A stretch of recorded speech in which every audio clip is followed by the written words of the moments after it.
মেসিকাণ্ডে হাজিরা এড়িয়ে গেলেন অরূপ বিশ্বাস। কালকের মধ্যে অরূপ বিশ্বাসকে হাজিরা দিতে নোটিশ পাঠানো হয়েছিল। বিধাননগর দক্ষিণ থানায় প্রাক্তন ক্রীড়ামন্ত্রীকে হাজিরা দিতে বলা হয়েছিল। শারীরিক অসুস্থতার কারণ দেখিয়ে হাজিরার জন্য 2 সপ্তাহ সময় চেয়েছেন অরূপ বিশ্বাস। শতদূর দত্ত অভিযোগের প্রেক্ষিতে রাজ্যে প্রাক্তন ক্রীড়ামন্ত্রীর বিরুদ্ধে এফআইআর হয়েছিল।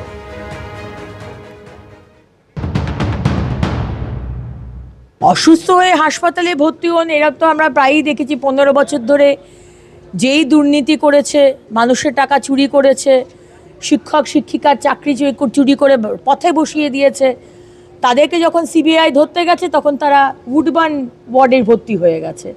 তো এখানে অরূপবাবু, আপনি অসুস্থ আছেন, ডক্টর সার্টিফিকেট রেডি করে রাখুন। কতদিন অসুস্থ থাকবেন? তারপরে তো একদিন সুস্থ হতেই হবে। আমরা অপেক্ষা করব। আপনারা যারা যারা অসুস্থ হয়ে যাচ্ছেন, বাংলার মানুষকে যেভাবে অত্যাচার করেছেন, সে মমতা ব্যানার্জি হোক, অভিষেক ব্যানার্জি হোক, অরূপ বিশ্বাস হন, ফিরহাদ হাকিম হন, ইয়া শওকত মোল্লা, জবাব আপনাদের দিতেই হবে।